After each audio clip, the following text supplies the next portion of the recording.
I hired an investigator and discovered that my husband has been having an affair during his work trips, but I don't know what to do because we have two small kids, and he funds our lifestyle. Posted by u/throw-ra London mum. My husband, 47M, and I, 44F, have been married for just over a decade, and it has been, for the most part, a loving marriage centered around our two beautiful children. Of course, I've had grievances. He travels a lot for work, is constantly glued to his phone, and sometimes abruptly pops out for errands that he has always been incredibly vague about. Initially, these didn't concern me too much.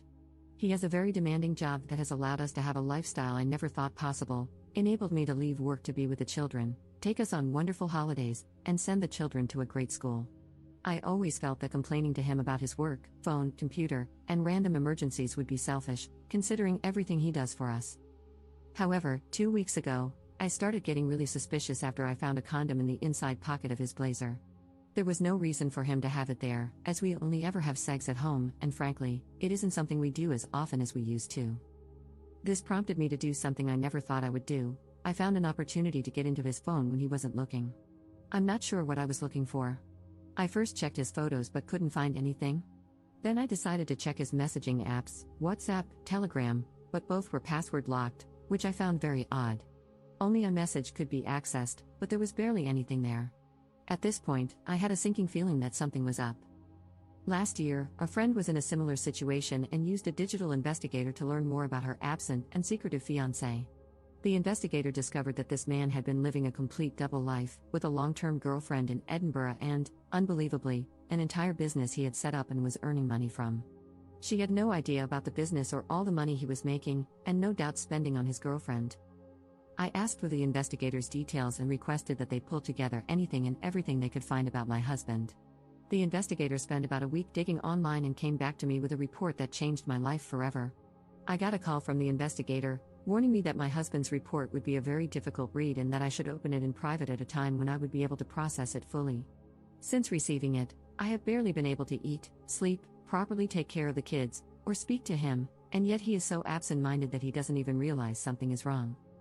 It turns out that my husband of over 10 years has been, 1. Having an affair with a woman 15 years his junior. 2. Financing this woman's lifestyle and her failed business venture. 3. Attending sex parties with her, where they have sex with other partners.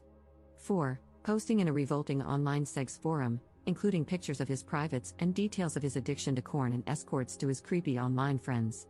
And 5. Based on his posts online, he has clearly been spending thousands on escorts as far back as 7 years ago. I have no idea where to go from here. I don't know what to do. I have no idea how to confront him about this or if I should see a lawyer first. I know the obvious decision is to simply divorce, but our children are 9 and 7. I have loved him since we first met 14 years ago, and I know that I have a place in his heart too, in spite of these actions. If he is truly an addict, then maybe there is a way to get through this if he agrees to treatment? I am a complete mess, and I can't talk about this to anyone in person just yet. Any advice you have for me would be really appreciated. Relevant comments. Commenter. You are allowing your love of a cushy, expensive lifestyle to cloud your good judgment. You deserve better. Your children deserve a happy home, which this will never be with a parent who is any kind of addict. You will lose respect for yourself if you stay. Your peace of mind will have been sold for 20 pieces of Gucci. Get through the holidays any way you can. If your hubby becomes suspicious, blame it on holiday stress. Give your kids one last nice holiday season. Right after the first of the year, call a few divorce attorneys and interview them. Bring the investigative reports. Hire the one with whom you click the best. Follow your attorney's advice to the letter. They're an expert, that's why you hired them. Don't listen to family, friends, or strangers on the internet. Get yourself into individual therapy to help you deal with the betrayal. Have your children see a child therapist to assess whether they need ongoing care. Be kind to yourself, you've only just found out about a massive betrayal. You didn't know, but now that you do, you're taking proactive steps to defend and care for yourself and your children. Your husband is on his own. He can get into therapy or not, it's not your problem, and don't take it on as one. Your plate will be plentiful with your business and that of your 2 children. Wishing you and your children a peaceful and joy-filled 2025 as you move together into a new life. Ops response. Thank you so much for this comment. This was one of the most useful ones I have gotten, and I truly took it to heart. I have yet to get into therapy, as I simply haven't had time for it yet, but I am planning to the moment things start to slow down a bit. Update 6 weeks later. This is an update to my original post from around a month ago.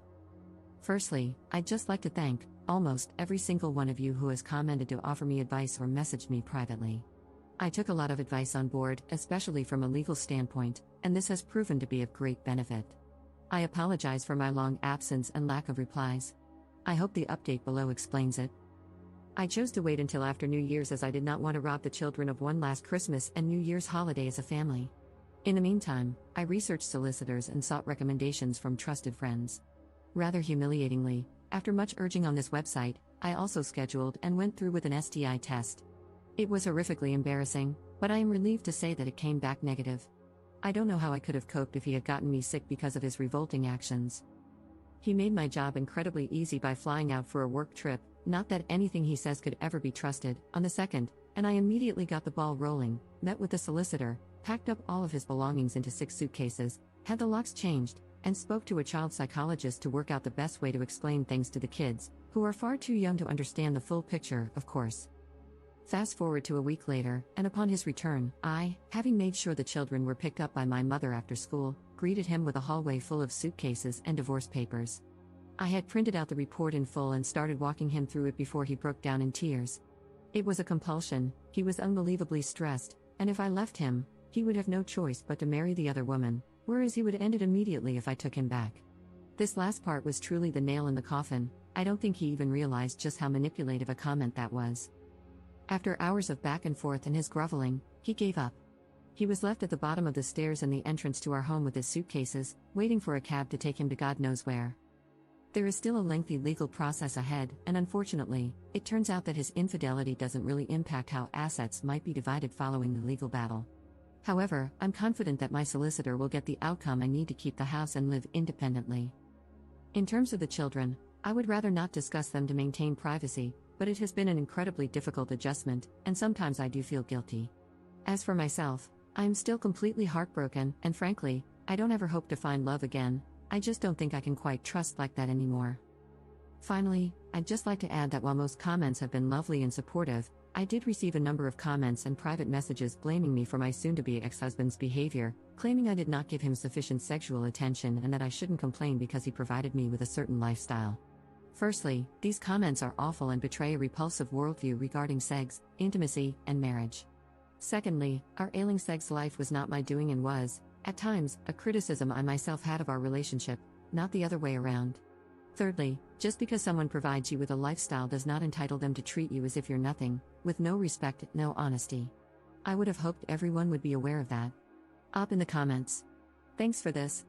Sadly, because we are in the UK, cheating doesn't have much of an impact on divorce outcomes. However, my solicitor is among the best in the UK, and I trust that we're going to do some real damage.